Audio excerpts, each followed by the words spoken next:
오늘 함께 은혜를 나눌 말씀 보겠습니다.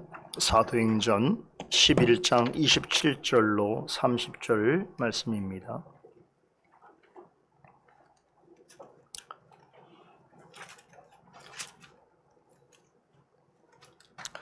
사도행전 11장 27절에서 30절 말씀 봉독해 올리겠습니다. 그때에 선자들이 예루살렘에서 안디옥에 이르니 그 중에 아가보라 하는 한 사람이 일어나 성령으로 말하되 천하가 크게 흉년 들리라 하더니 글라우디오 때에 그렇게 되니라. 제자들이 각각 그 힘대로 유대에 사는 형제들에게 부조를 보내기로 작정하고 이를 실행하여 바나바와 사울의 손으로 장로들에게 보내니라. 아멘.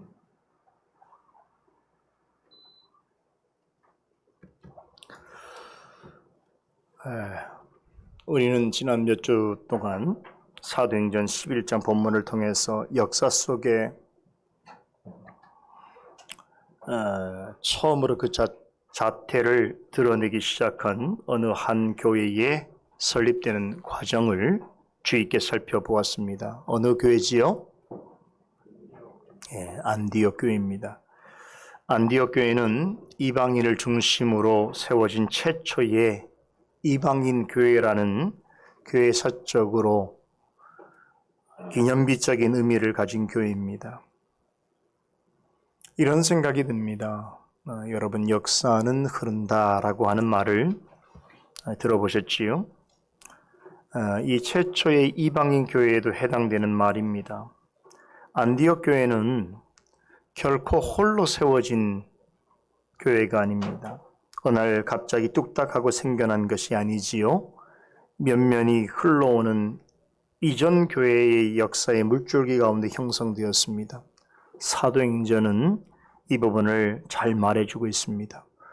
저는 오늘 사도행전 11장의 마지막 문단 내용과 함께 안디옥 교회가 지상에 설립되어진 과정을 다시 한번 살펴보면서 이 교회를 통해서 오고 오는 모든 세대의 교회와 또 특히 이 자리에 솔리데오 글로리아 교회의 이름으로 모여있는 우리에게 하나님이 주시는 뜻과 섭리를 좀 더 깊이 상고해 보려고 합니다.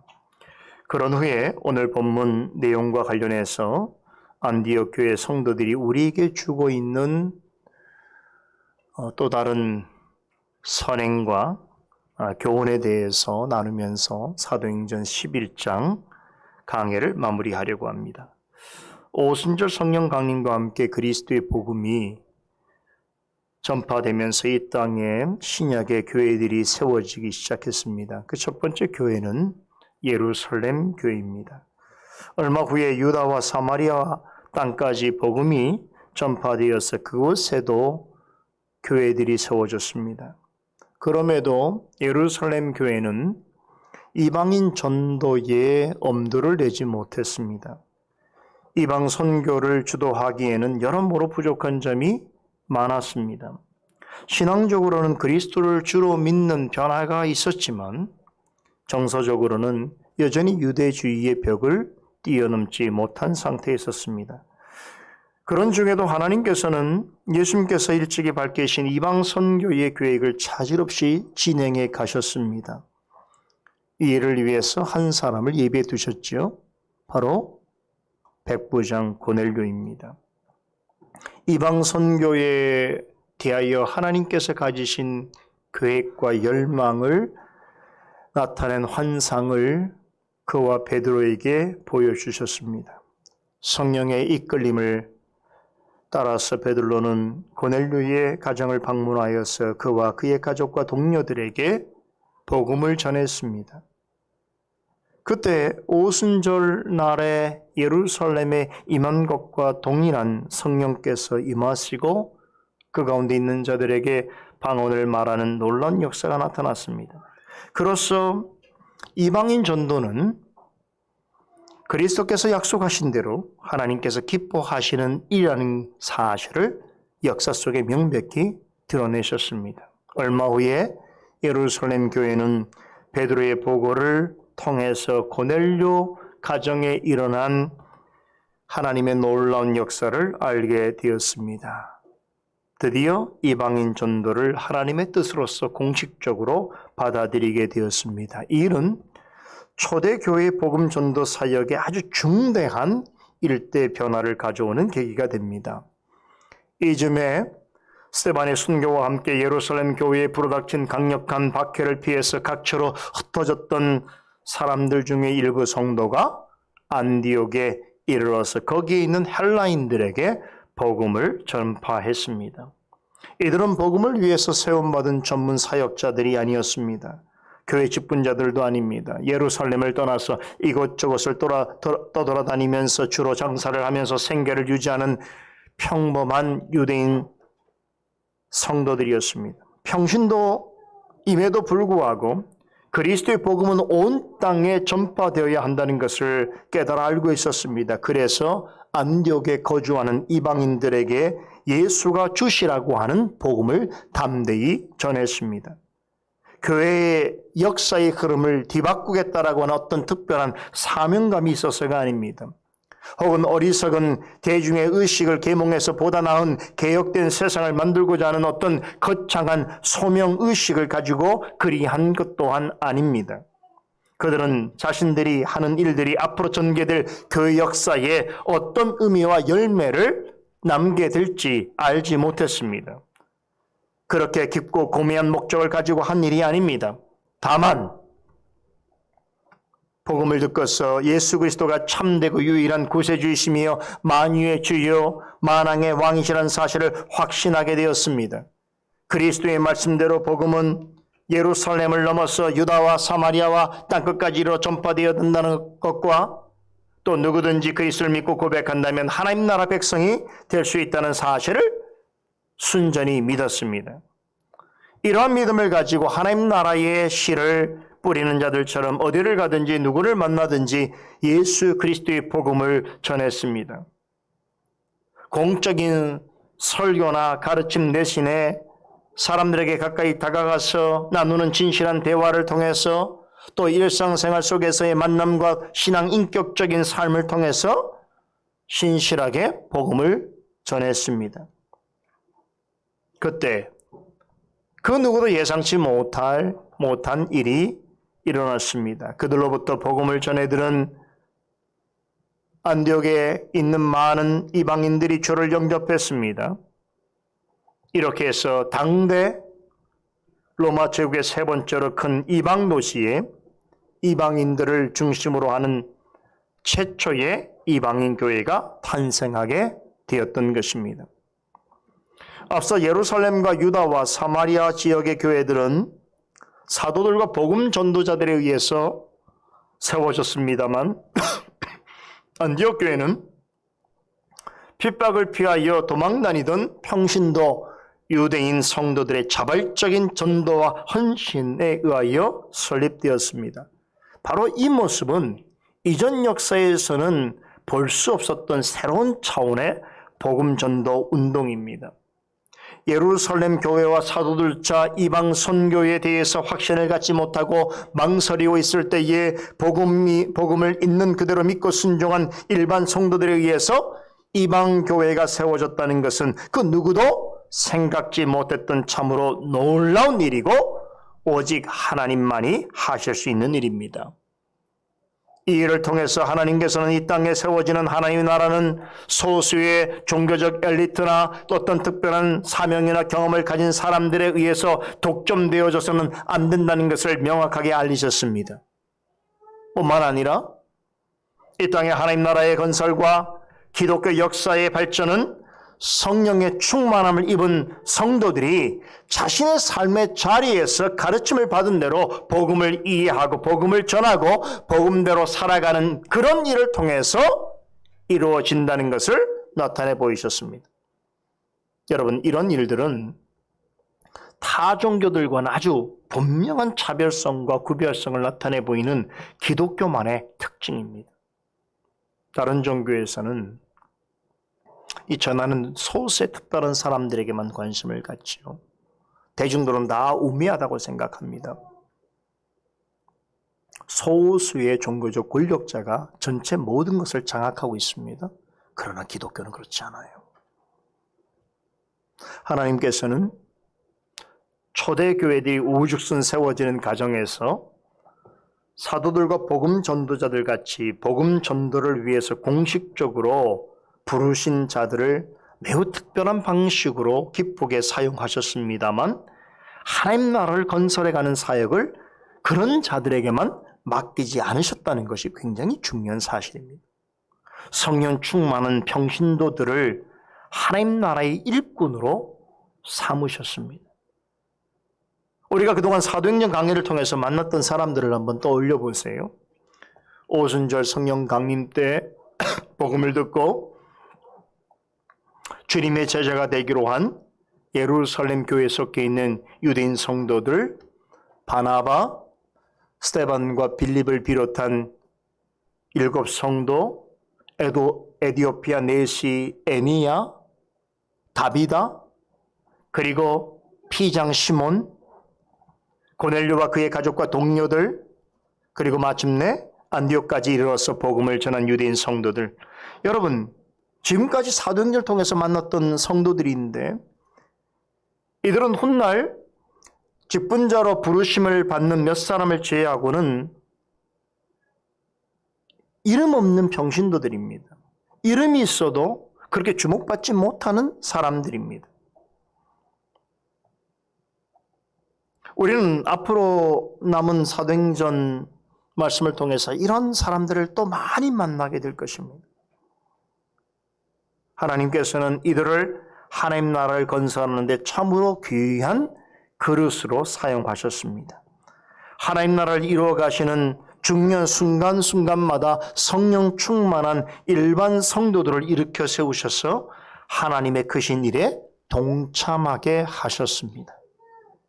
개별적으로 보자면 그들은 아주 작은 물방울 같이 연약하고 보잘것없이 보이는 존재들입니다. 그러나 그런 사람들을 통하여 교회 역사의 그 큰 흐름이 되게 하셨고 기독교가 온 세상에 전파되어지는 데 있어서 거룩한 도구로 삼으셨습니다. 안디옥 교회의 설립은 이러한 하나님의 의지를 잘 보여주고 있는 역사입니다.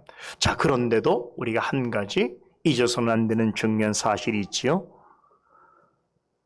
복음을 바로 깨달은 유대인 평신도 성도들의 수고와 섬김에 의해서 안디옥 교회가 설립된 것은 사실이지만 누가는 이 모든 일의 배후에 이 모든 일을 가능케 하신 근본 원인을 주목합니다.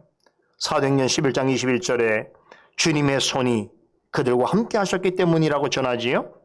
꼭 기억해야 하는 말씀입니다.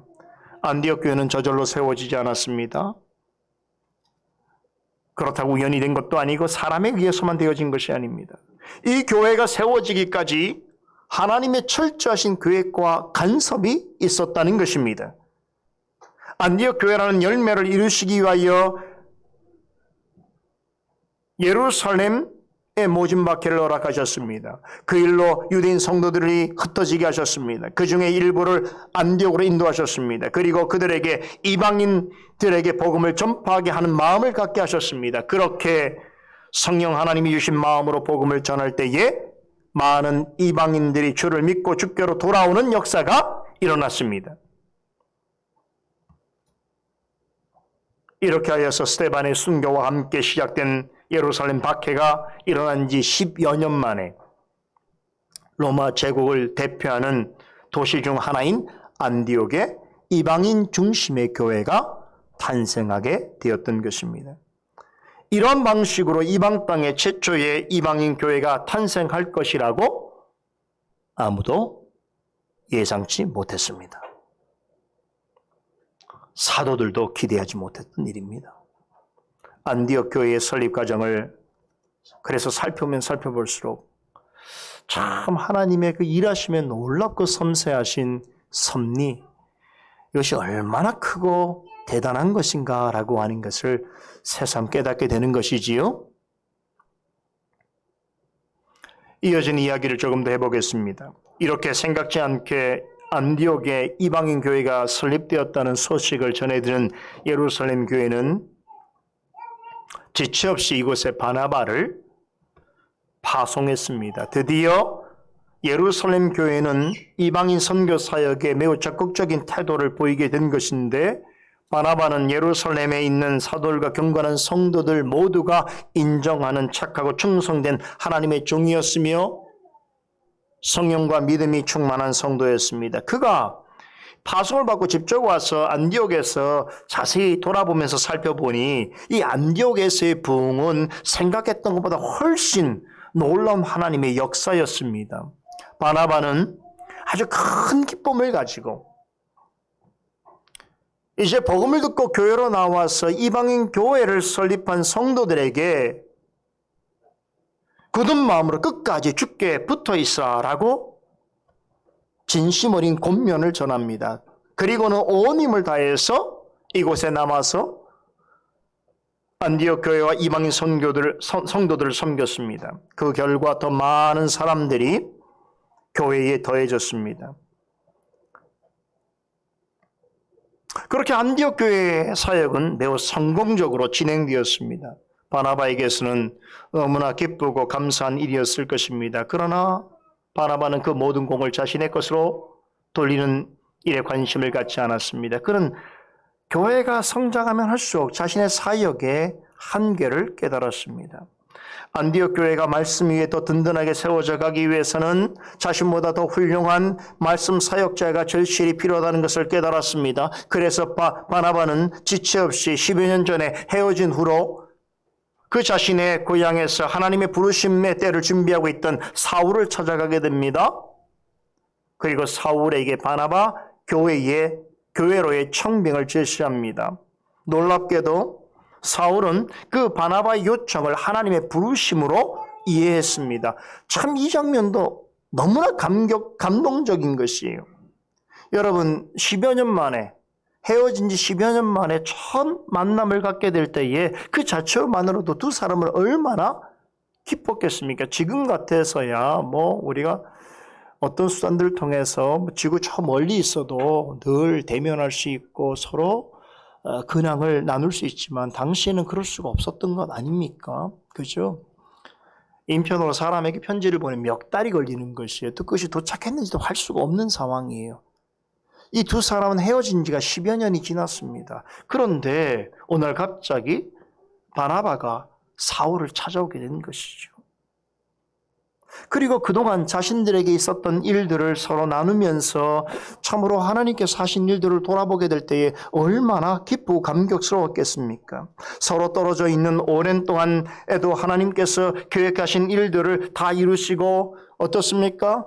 하나님께서 자신들의 행하신 일들이 다 서로 다른 것인 줄 알았는데 나중에 보니까 이것이 마치 흩어진 퍼즐들이 맞춰가듯이 하나둘 다 맞아서 하나님께서 큰 그림을 자신들에게 보여주는 걸 보고 얼마나 큰 확신을 가졌겠습니까? 더군다나 이제 10년 후에 만난 이들의 모습은 과거와 다릅니다. 매우 성숙해 있었고 사울은 이제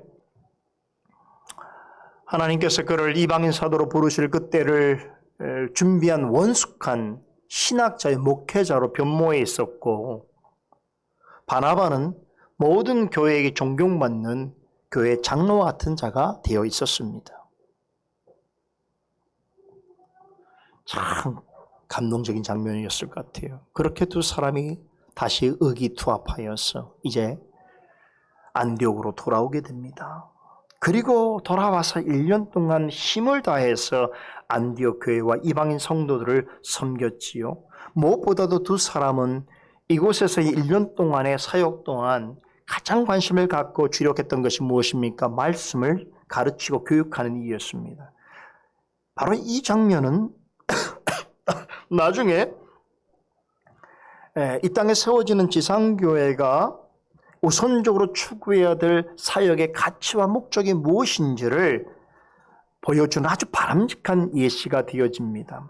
하나님께서 기뻐하시는 교회로 장성해 가려면 하나님의 뜻 가운데서 합법적으로 부름받은 말씀 사역자가 있어야 합니다. 또한 말씀을 신실하게 설교하고 가르칠 때에 그것을 사람의 말로서가 아니라 하나님 말씀으로 받아서 성령의 뜻을 쫓아 순종하는 성도들 또한 있어야 합니다.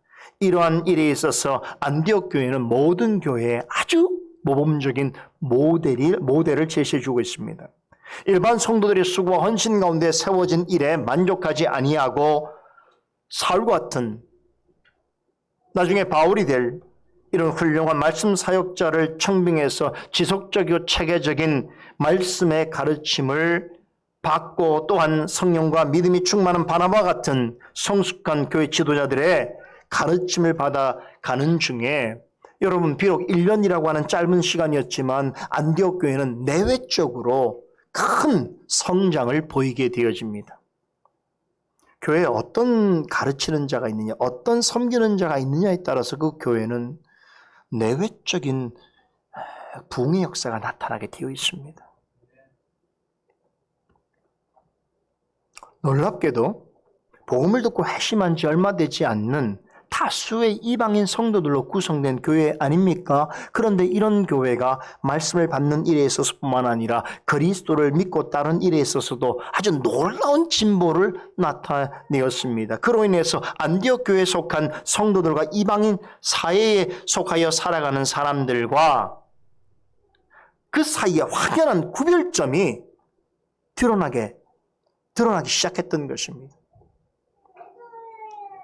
교회 바깥에 있는 이방인들에게 이런 안디옥 교회 성도들의 모습은 매우 이질적이면서도 독특한 것으로 보였을 것입니다. 이방 사회 속에서는 일찍이 볼 수 없는 신앙과 종교를 가진 사람들로 그들에게 비추어졌을 것입니다. 그래서 교회 바깥에 있는 다수의 사람들이 안디옥 교회 성도를 가리켜서 뭐라고 부르기 시작한 것입니까? 그리스도인이라고 부르기 시작한 것입니다.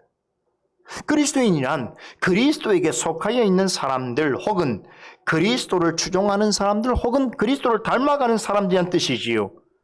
교회에 모여서 증거되는 말씀을 통해서 예수 그리스도를 더욱 힘써 믿고 따르고자 하는 사람들을 향하여서 아주 약간은 격렬하고 비웃는 의미가 담겨있는 신조입니다만, 그러나 안디옥 교인들은 이 자신들을 부르는 지칭하는 이 그리스도인이라고 하는 이 말을 기쁘게 받아들였습니다. 왜 그런 줄 아세요? 이 명칭은 바울과 바나바와 같은 훌륭한 사역자와 그들의 가르침과 지도를 잘 받은 성도들이 1년간 합심하여 얻어낸 선한 열매의 결과이기 때문에 그렇습니다. 또한 그리스도를 주로 믿고 고백하는 이들의 신앙 정체성을 보다 선명하게 보여주는 단어였기 때문입니다. 이 그리스도인이라고 하는 명칭은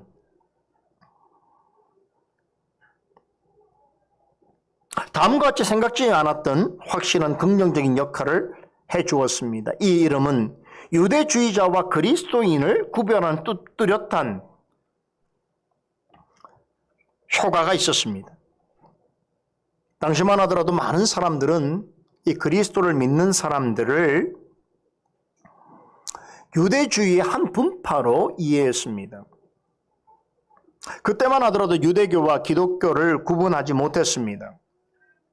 기독교를 유대교의 뿌리를 두고 있는 신흥 종교로 여겼던 것입니다. 물론 유대인들은 기독교를 이단으로 여겼지요.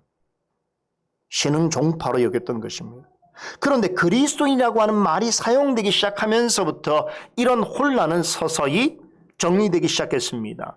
이후로 기독교는 유대교의 부속 종교가 아니라 유대교와는 전혀 다른 진리의 체계와 그리스도에 대한 전혀 다른 말씀의 이해를 지닌 새로운 형태의 믿음의 공동체라고 하는 인식을 모두가 갖게 되었습니다. 더 나아가서 그리스도인이라고 하는 명칭은 그리스도를 믿는 자와 믿지 않는 자, 즉 신자와 불신자를 확연하게 구별하는 기준점이 되었습니다.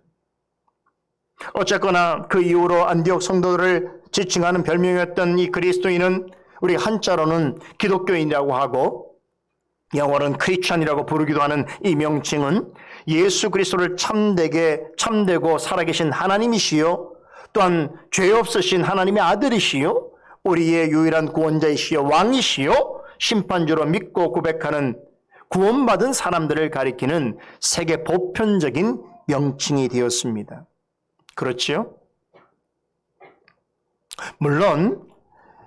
그리스도를 믿는다고 하면서도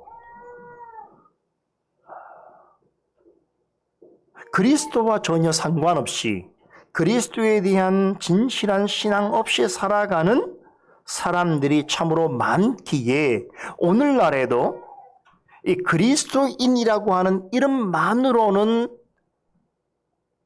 진실한 성도를 구별할 수 없기에 그리스도인이라는 말 앞에 참된 혹은 진정한이라고 하는 수식어를 붙여야 하는 경우도 있습니다만 안디옥 성도들에게 최초로 붙여진 이 그리스도인이라고 하는 이 말은 그 자체로 참으로 고귀하고 영광스러운 이름임에 틀림없습니다.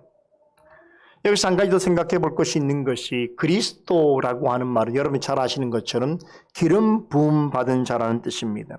그리스도는 하나님으로부터 참되고 유일하신 구원자요 왕이요 심판주로서 기름 부음을 받으신 분입니다. 그러하신 그리스도를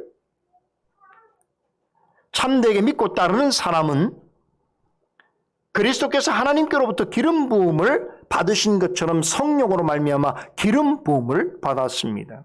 이 사실을 사도 요한이 요한일서 2장에서 잘 설명해 주고 있는데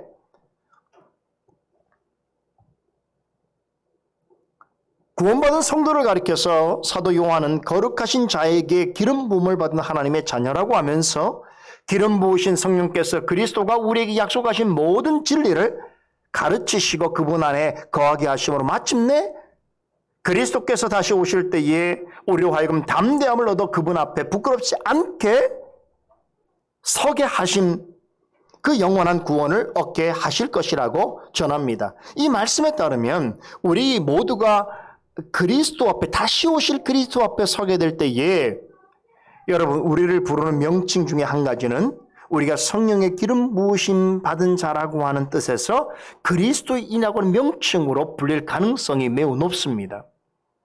이렇게 사나 죽으나 구원받은 성도를 부르는 영원한 애칭이요 그리스도에게 속한 하나님의 자녀를 가리키는 존귀한 이름을 여러분은 어떻게 취급하십니까?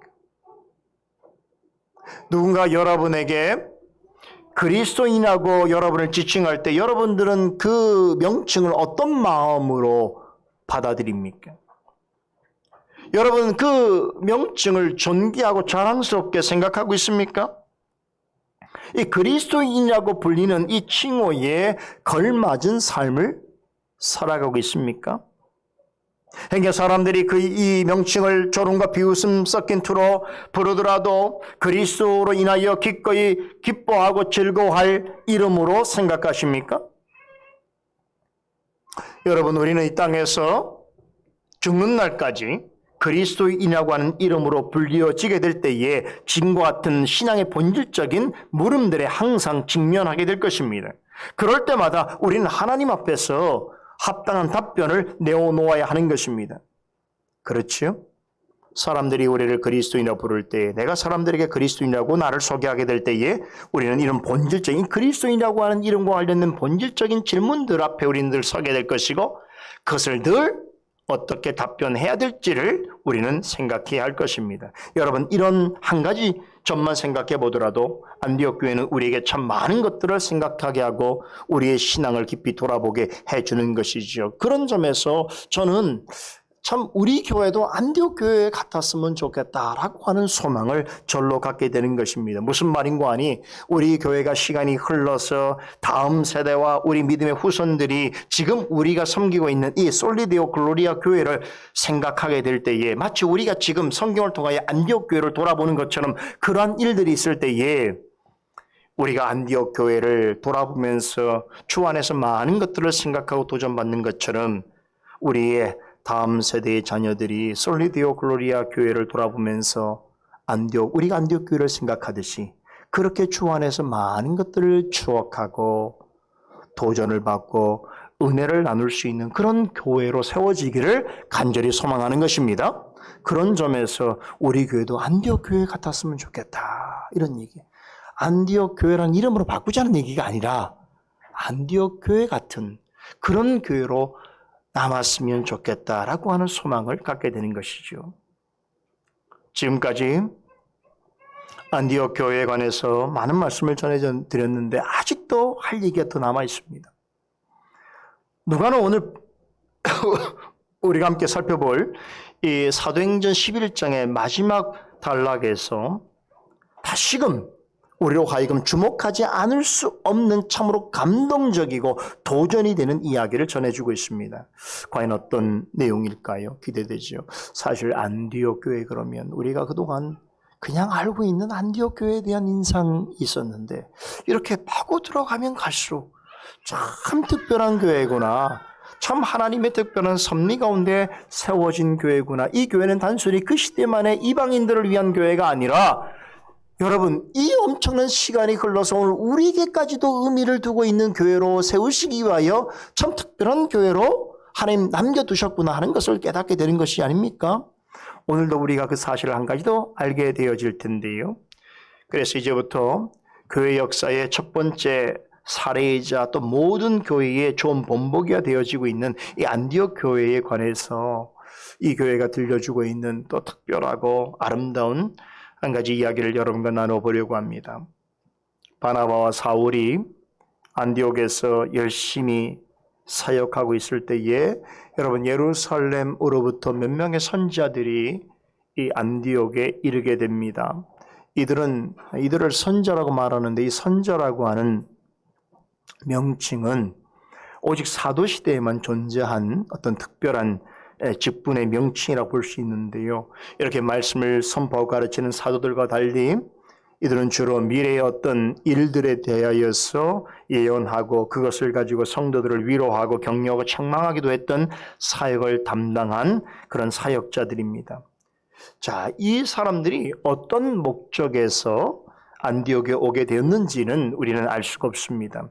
아마도 안디옥 교회를 생각해서 예루살렘 교회에서 좀 더 많은 그런 사역자들, 특별히 이 선지자들을 보낼 수도 있었을 것이고 또 안디옥 교회에서 일어난 이 부흥이 갖고 있는 특별한 성격 때문에 자발적으로 또 이 교회에 대한 관심을 가지고 왔을 수도 있습니다만 이것은 그렇게 중요한 일은 아니고요.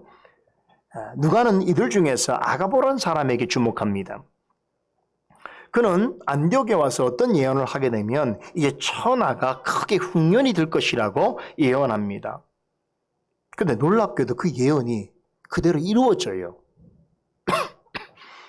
오늘 성경에 보니까 누가는 글라우디오 황제 때에 로마 전역에 큰 흉년이 들었다고 하는데 이 글라우디오라고 하는 황제는요, 정확하게 말하면 로마 역사에 있는 인물이에요. 주 41년부터 54년까지 로마 제국을 다스렸던 황제인데요. 역사의 기록에 따르면 그의 통치 기간에 여러 차례의 큰 기근이 있었다고 합니다. 당시 역사학자 디오카시우스라는 사람은 이 글라우디오의 통치 첫 번째 해와 두 번째 해에 특별히 로마 지역에 엄청난 기근이 있었다는 것을 이야기합니다. 네 번째 해에 일어난 기근은 유대 땅에도 큰 영향을 미쳤다고 합니다.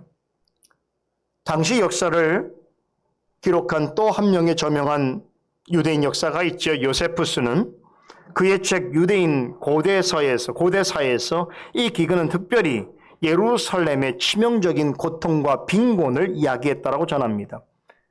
이러한 역사적인 증거들은 오늘 본문에서 누가가 전해주고 있는 선지자 아가보의 예언이 사실이었다는 것을 증명해주고 있습니다.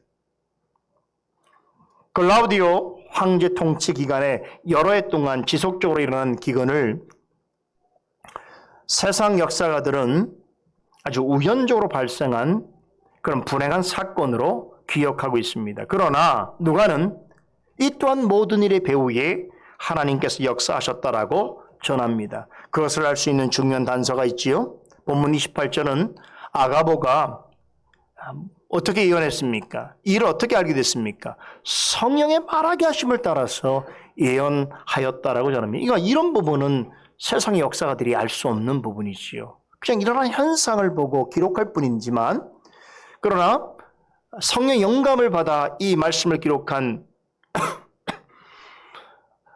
하나님의 역사가인 누가는 이 역사의 배후에 일어난 그 원인까지 추적하는 것이죠.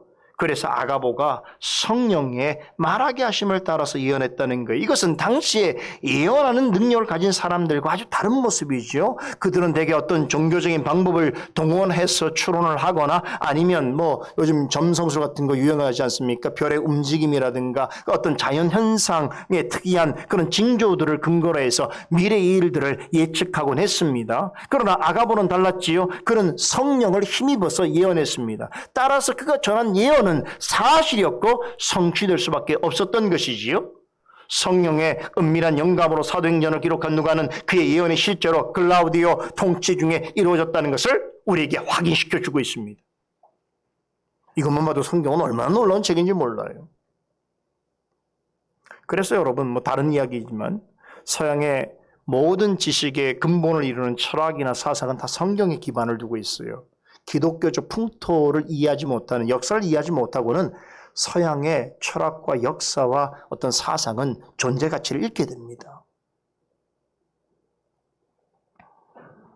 아가보가 예언한 큰 흉년은 로마 제국 전역을 휩쓸었습니다. 특히 유대 지역의 피해가 컸습니다. 그로 인해서 유대 지역에 있는 교회들과 성도들도 큰 어려움을 당하게 되었던 것은 당연하겠지요. 우리는 여기서 한 가지 중요한 하나님의 섭리에 대해서 배우게 됩니다. 여러분 잘 들으셔요.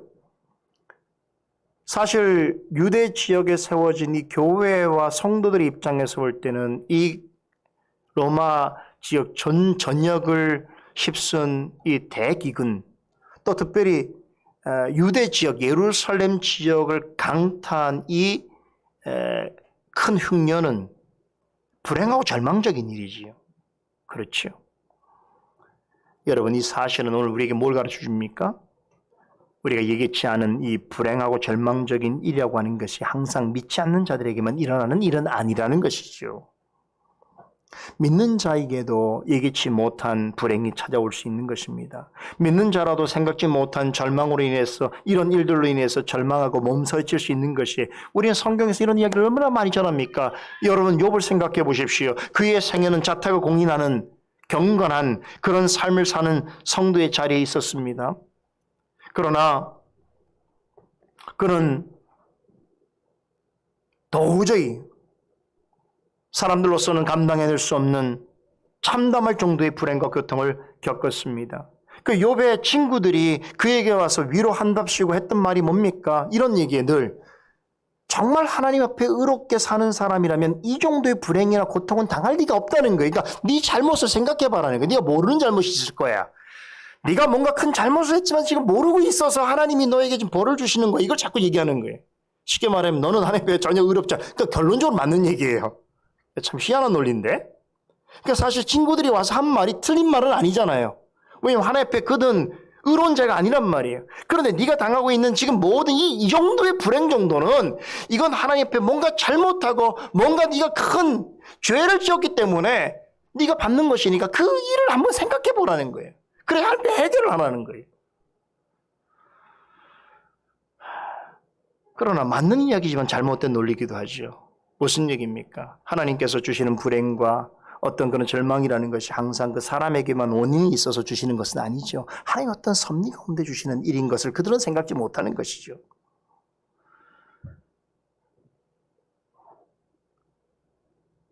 그런데 여러분 욥의 삶을 욥기 1장 1절에서 뭐라고 소개합니까? 온전하고 정직하여 하나님을 경외하고 악에서 떠난 자라고 말하지 않습니까? 그런데 이런 사람에게도 얼마든지 예기치 못한 불행과 고통이 있을 수 있다는 것을 욥기는 잘 말해주고 있습니다. 그렇다면 우리는 이와 같이 질문할 수밖에 없는 것이지요. 하나님은 왜 믿는 자에게 이러한 예기치 못한 재난을 주시는 것인가 하는 것입니다. 글라우디오 황제 때에 발생한 큰 흉년은 이에 관한 아주 실제적인 예시가 되는 것이겠지요. 말씀드린 대로 유다 지역에 복음이 전파된 지 얼마 되지 않았어요. 그런데도 교회들이 세워졌습니다. 그런데 예루살렘 교회를 제외하고는 나머지 지역에 세워진 교회는 오늘 우리말로 말하면 다 미자립 교회예요. 아직 어리고 연약한 교회들입니다. 이런 상황에서 이 지역에 큰 흉년이 발생했다는 것은 이 지역에 있는 성도들과 교회들이 엄청난 타격을 입었다는 것이고 그들 입장에서 볼 때는 아주 큰 불행이고 재앙인 것이지요. 그러지 않아도 어려운 형편인데 여러분 이렇게 큰 기근이 자신들이 있는 지역에 집중적으로 연속적으로 발생했다는 것은 그들 입장에서 얼마나 큰 슬픔이고 괴로움이었겠습니까? 그러니까 우리는 이렇게 묻게 될 수밖에 없는 것이죠. 하나님은 왜 여전히 어리고 유약한 교회와 성도들이 있는 곳에 이와 같은 재난을 허락하시는 것인가? 그렇죠.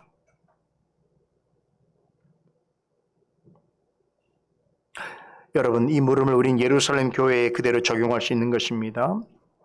오순절 성령 강림과 더불어서 사도들이 복음을 전파하게 되는 과정에서 이 예루살렘 교회가 형성되지 않았습니까?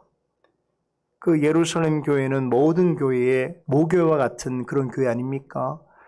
그리고 이 교회에는요, 이 스데반 빌립 같은 정말 기둥 같은 믿음의 사람들로 세워지지 않았습니까? 그런데 얼마 후에 스데반은 죽게 되고 이 교회는 엄청난 핍박이 일어나서 빌립 같은 사람은 또 사마리아 지역으로 떠나게 되어지고 사도들 외에는 남은 사람이 없게 되었지 않았습니까?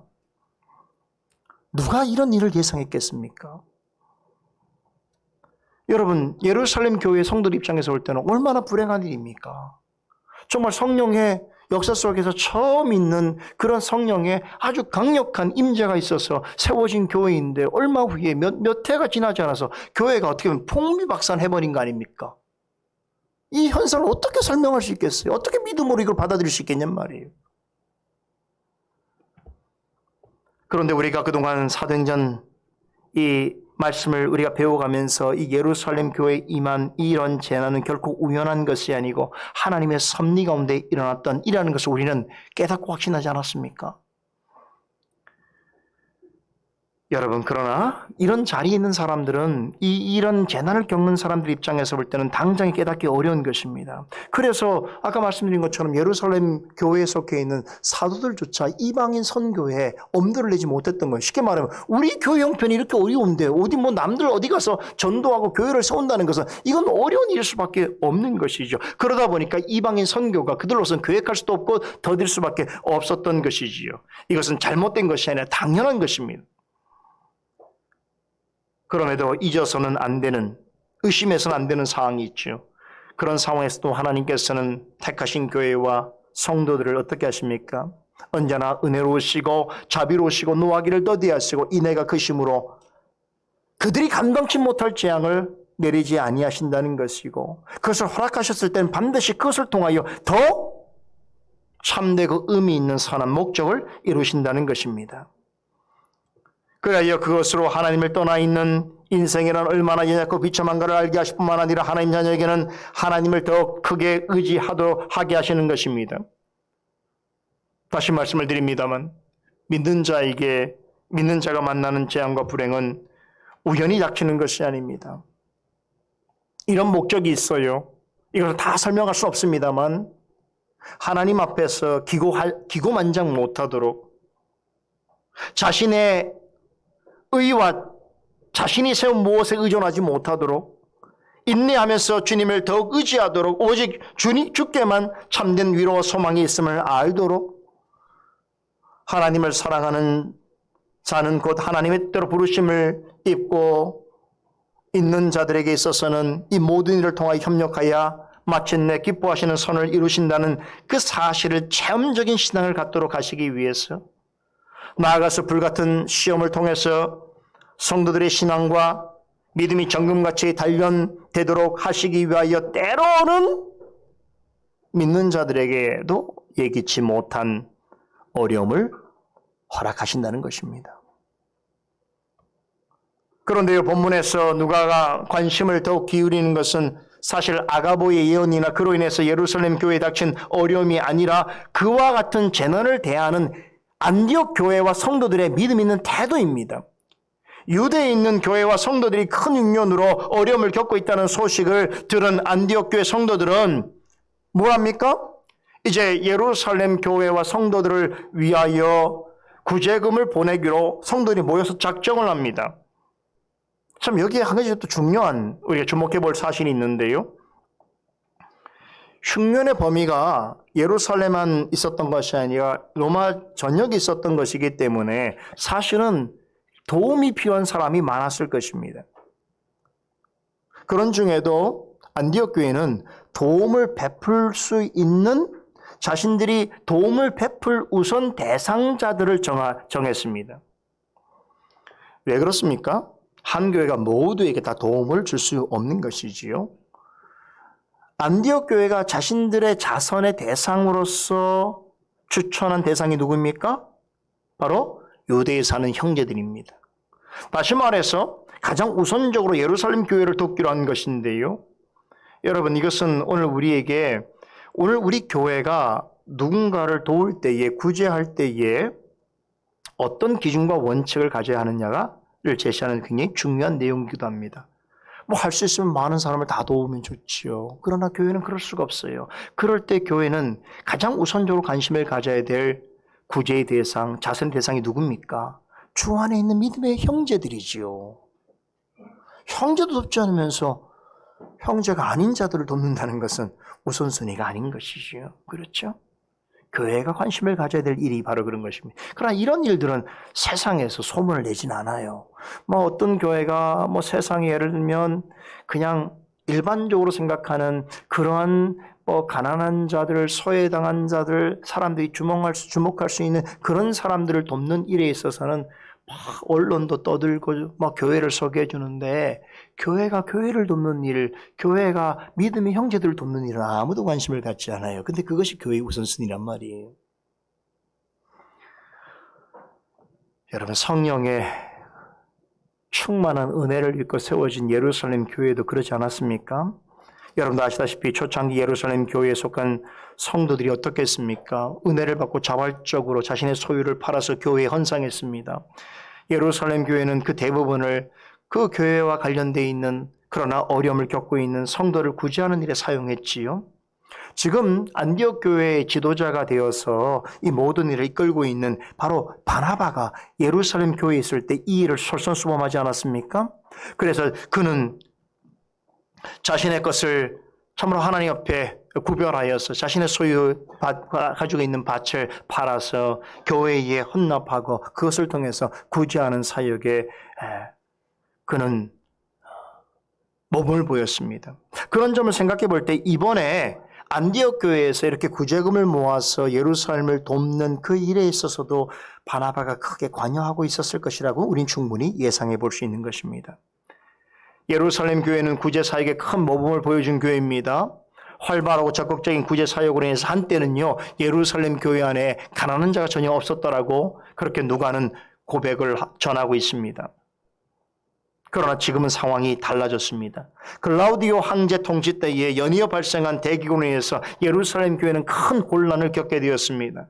성도들이 핍절의 짐에 따라서 교회 재정은 바닥이 났습니다. 누구에게 도움을 베풀었어도 누군가로부터 도움을 받아본 적이 없는 그런 교회입니다. 그런 예루살렘 교회에 마치 마귀가 총공세를 퍼붓듯이 연이어 큰 기근이 몰려왔습니다. 얼마 전에는 뿔뿔이 흩어졌던 성도들이 이제 다시 돌아오게 되면서 예루살렘 교회가 서서히 예전의 모습으로 회복될 조짐이 보이고 있는 그때에 연이어서 몇 차례 큰 흉년을 겪게 되었던 것입니다. 소위 덮친격입니다.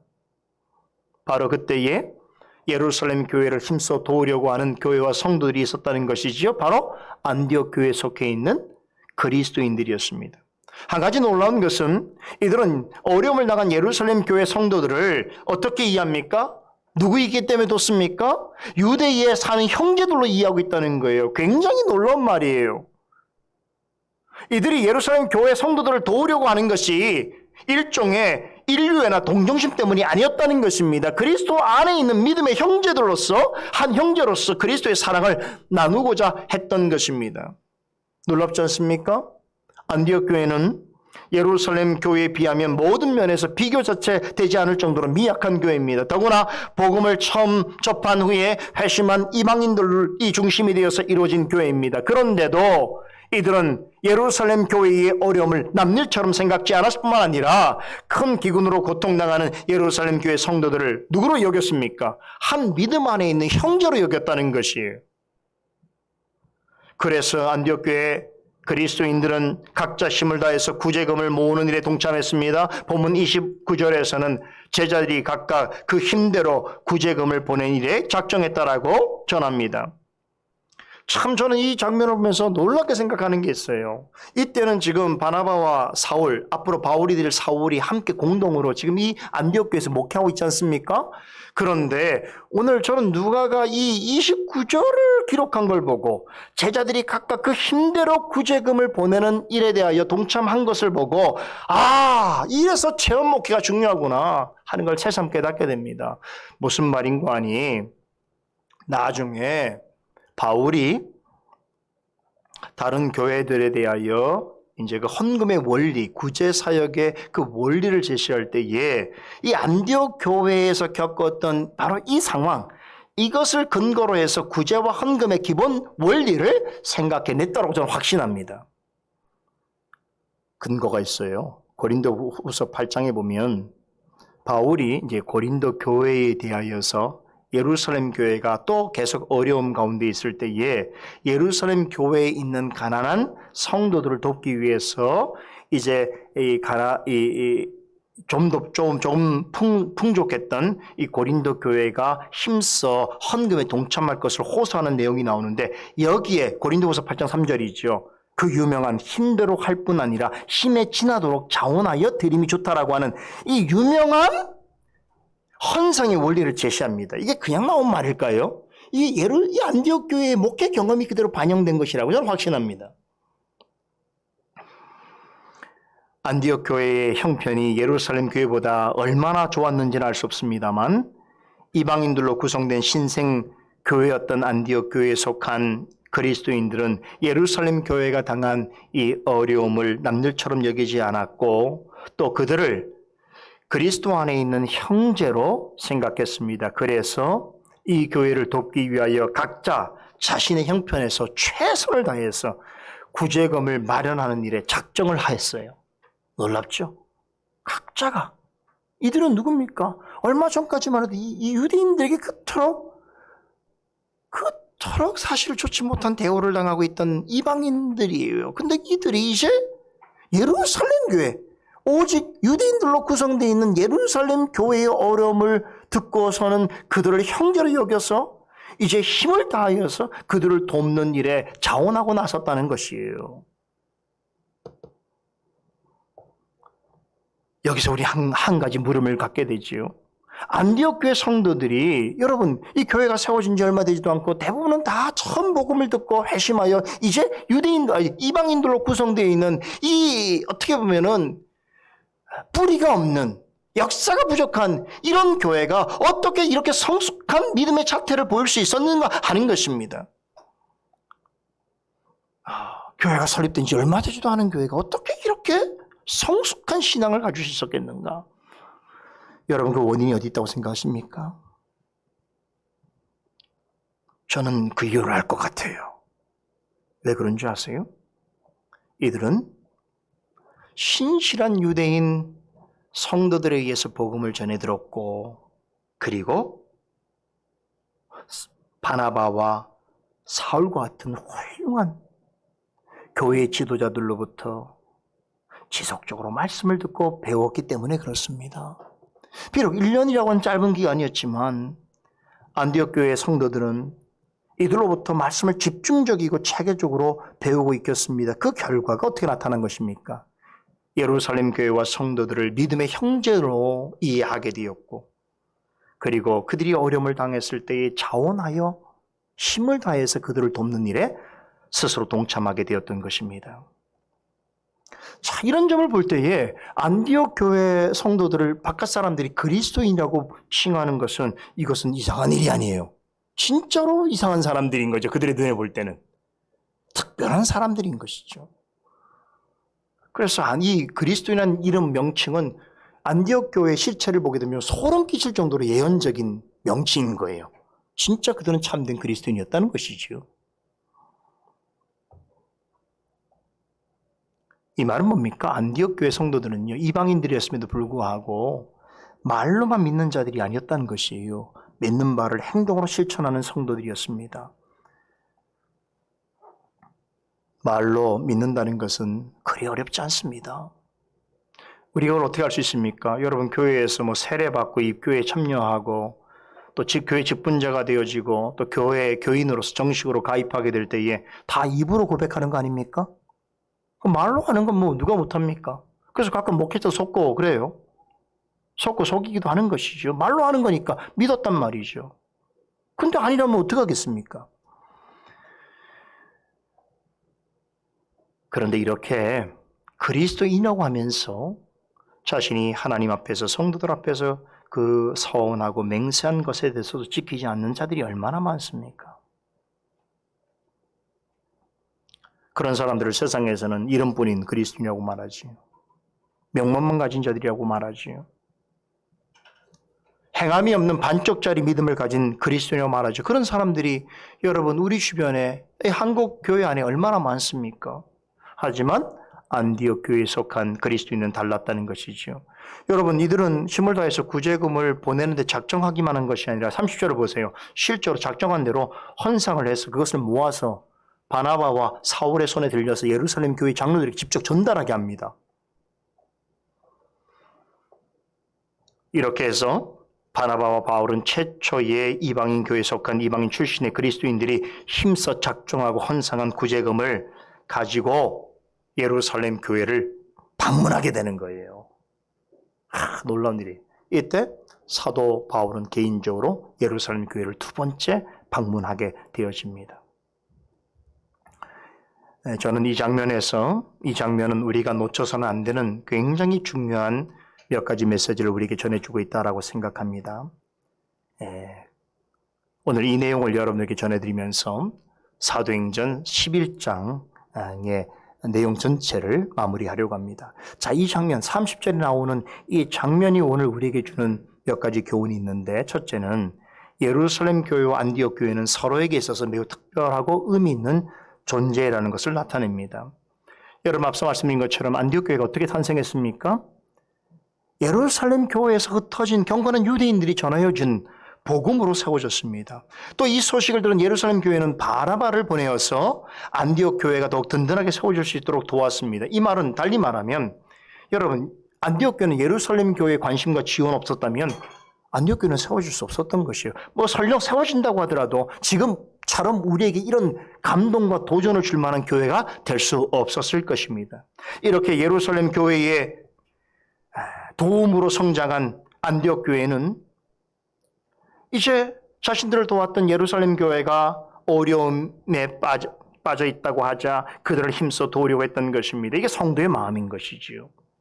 예루살렘 교회가 조건 없이 바나바를 안디옥에 보냈던 것처럼 이제 안디옥 교회는 바나바를 또 사울과 함께 조건 없이 그들의 손에 구제금을 들려서 예루살렘 교회로 보내게 되었던 것입니다. 이 장면은 뭘 얘기하는 겁니까? 두 교회가 서로를 섬기고 있다는 것이죠. 주 안에서 서로 돕고 있는 것입니다. 그렇죠. 안디옥 교회는 예루살렘 교회로부터 엄청난 도움을 얻지 않았습니까?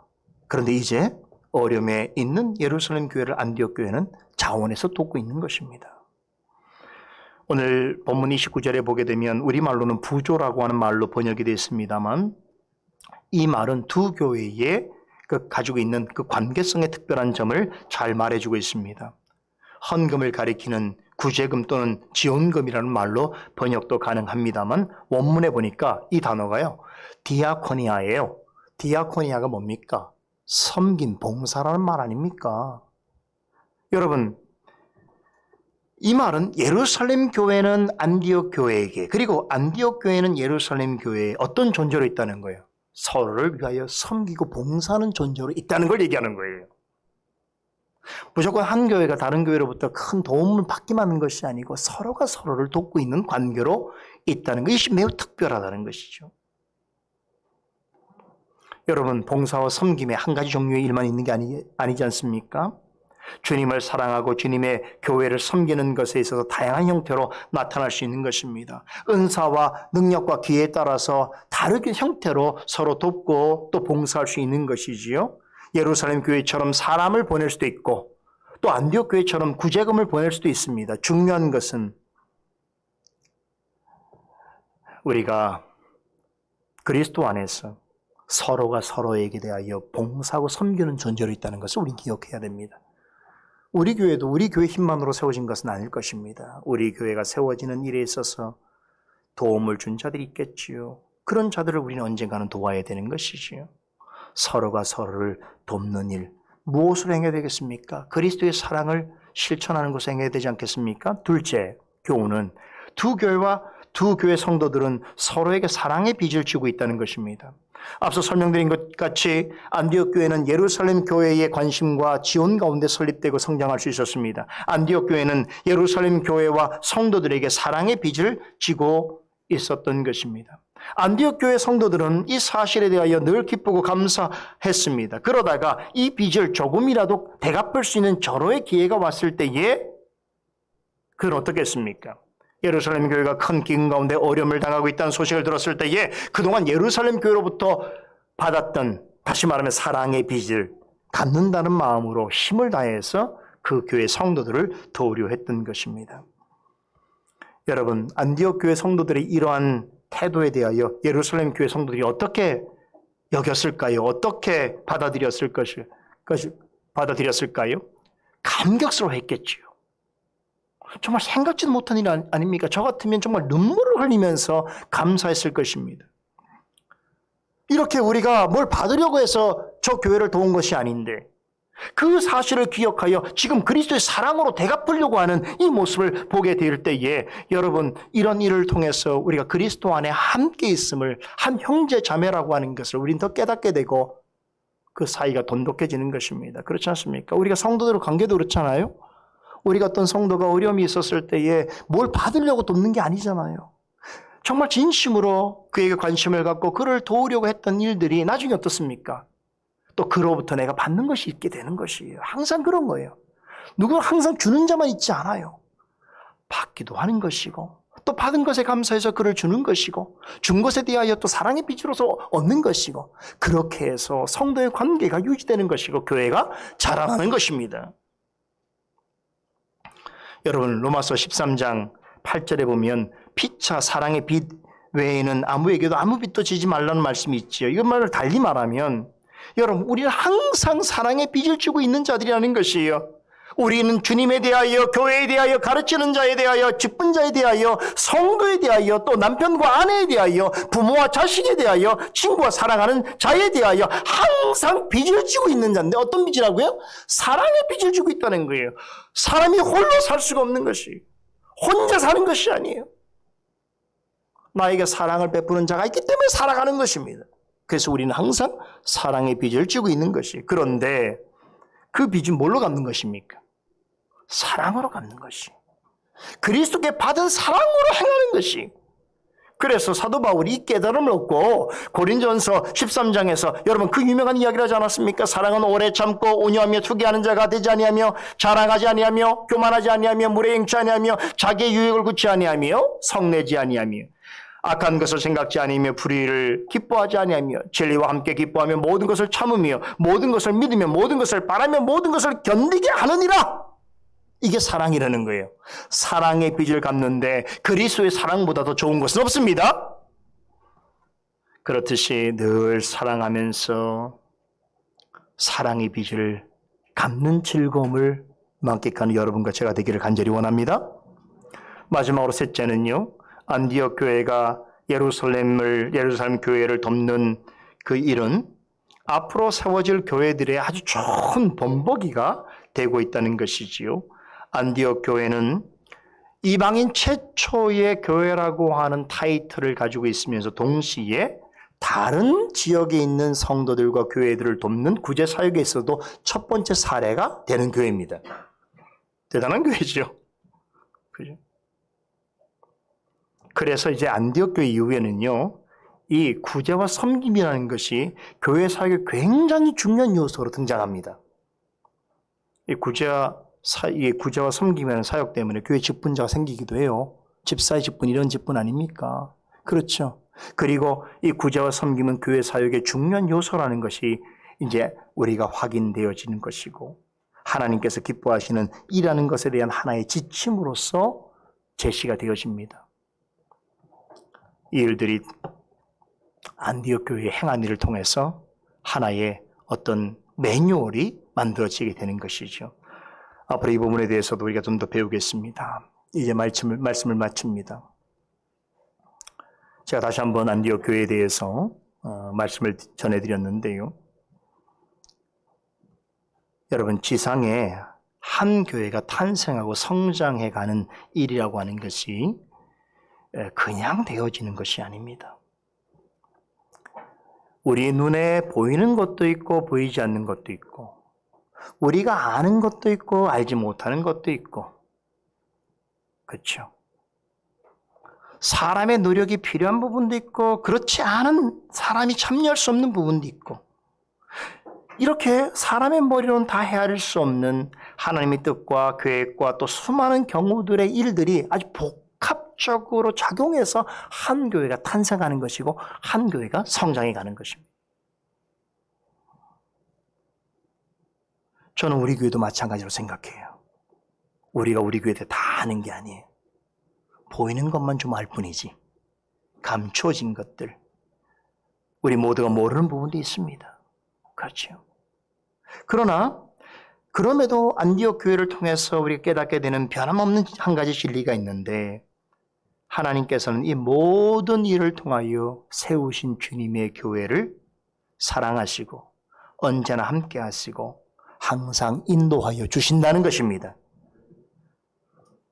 그래서 오늘 우리가 이 교회를 생각해 보면서 오늘 우리 교회에 적용하게 되는 것은, 이 안디옥 교회 한 교회가 이방 땅에 세워지는 이 놀라운 일들에 대한 하나님의 계획과 섭리, 너무 주도면밀하고 세심하지 않습니까?